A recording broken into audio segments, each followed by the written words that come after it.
दर्शकबिन साझा फुलबारी हेरिरहनुहुने सम्पूर्ण महानुभावहरूमा मेरो नमस्कार छ।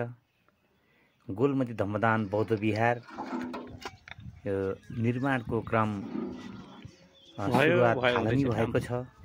यहाँहरूले देखिरहनु भएको छ, यो सुरुवाती क्रममा छ।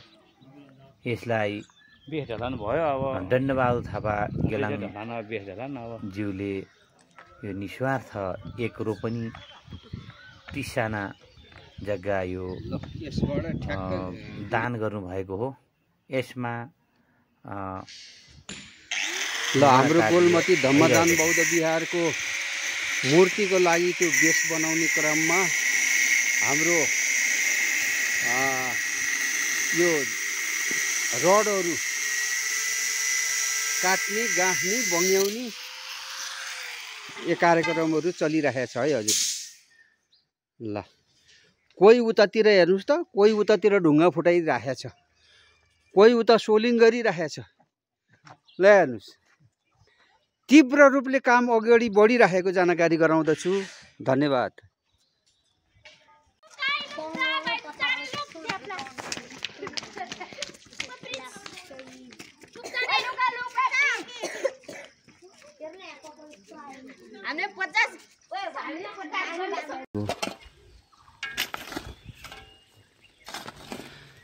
गोलमती धम्मदान बौद्ध विहारको हाम्रो सक्रिय रूपमा लागि पर्नुहुने हाम्रो सहसचिव तुलबहादुर थापा मगरज्यूले यो बेसको लागि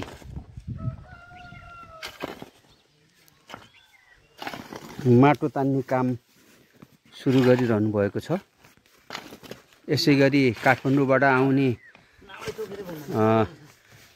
महानुभावहरू उहाँ 4 जना हुनुहुन्छ। उहाँहरूले पनि एकदम तीव्र रूपले काम अगाडि बढिरहेछ। ल ठिक छ। ल हाम्रो बेस ढलान हुँदैछ हाम्रो गोलमती धम्मदान बौद्ध विहारको। अनि हाम्रो अध्यक्ष पनि यहीँ हुनुहुन्छ। अब कस्तो प्रकारको यो मूर्ति राख्ने हो त? अब यो हजुरको अनुसार के छ? यो विचार के कस्तो छ? कस्तो खाले मन्दिर के अरे कस्तो खाले बुद्ध मूर्ति यहाँ बन्दैछ, यो ढलान हुँदैछ? अब यसमा चाहिँ जुन हामीले अहिले यो बेसको लागि चाहिँ धेरै माटो, धेरै फिट अगाडि गहिराई 2-3 फिट भन्दा पनि अझ गहिराईमा गएर पुरा माटो फालेर अनि ठुलो ढुङ्गाहरू सोलिङ गरेर फेरि माटो हालेर फेरि अर्को पत्र के अरे ढुङ्गाको सोलिङ गरेर फेरि माटो हालेर फेरि ढलान गरेर 3 पत्र यसमा चाहिँ भित्र छ र माथि फेरि यो सोलिङ गरिकन फेरि हाम्रो अलि ठुलै 12 mm को 8 mm को रडले फेरि यहाँ पुरा बुनेर अनि हामीले यो बेसलाई ढलान गर्नेछौँ। र यहाँ यो ढलान भइसकेपछि 5 फिटको हाम्रो बेस जान्छ र 7 फिटको फेरि बुद्धको मूर्ति हामीले स्थापना यहाँ राख्छौँ। र यो के अरे 2082 साल वैशाख 29 गते बुद्ध जयन्तीको दिनमा हामीले यो बुद्ध मूर्तिलाई चाहिँ उद्घाटन गर्ने, हाम्रो स्थानीय सरकारबाट उद्घाटन गर्ने भन्ने हाम्रो जमर्को हामीले गरिराखेका छौँ। अनि यो यत्रो बनाउनलाई को स्थानीय सरकार केही बजेट परे त केही छैन? हजुर छैन। यो हाम्रो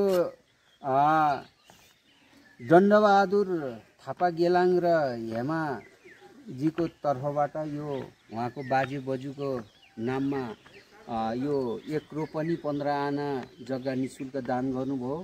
र फेरि यो मूर्तिको लागि पनि उहाँहरूले सक्दो सहयोग गरेर चाहिँ 12-13 लाखको चाहिँ यो योजना हामीले अहिले गर्दैछौँ।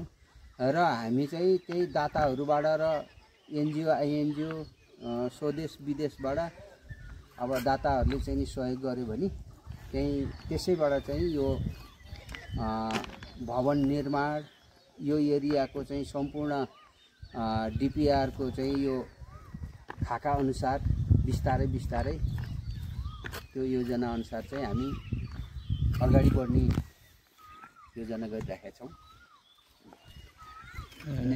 यसपालि अनि जयन्ती चाहिँ भव्य रूपले मनाउनु। बुद्ध जयन्तीमा यो चाहिँ उद्घाटन कार्यक्रम छ, त्यतिखेर भ्याउने सम्भावना चाहिँ छ। हजुर भ्याउँछ। छ, हामी गर्छौँ। अनि त्यही भएर यो जग्गा चाहिँ हाम्रो कति हो त फेरि यो जग्गा? यो 1 रोपनी 15 आना। 1 रोपनी 15 आना जग्गा। यो माथि बाटो छ नि भेट्यो। बाटो माथि पनि रोड बाटो छ, यो टेलिकम बाटो टेलिकम चोक, सञ्चार मार्ग टेलिकम, त्यसपछि यो 1 रोपनी 15 आनाको जग्गामा यो गोलबन्दी धम्मदान बौद्ध विहारको निर्माण कार्य जारी छ।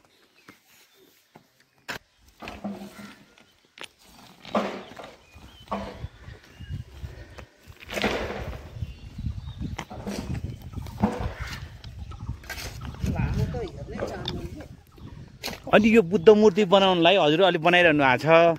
अनि तपाईँहरू बनाउनलाई के स्थानीय यहीँको हो कि कहाँ अनि बाहिरबाट आउनुभयो त हजुर? हामीहरू काठमाडौँबाट आएको हो। काठमाडौँबाट? काठमाडौँ कुन ठाउँ? पाटनबाट आएको हामीहरू। ए पाटनबाट। हजुरहरू बुद्ध मूर्ति नै बनाउँदै हिँड्नुहुन्छ होइन खास गरेर? हाम्रो यस्तै अब यो मूर्ति स्थापना कहाँ गर्छ होइन।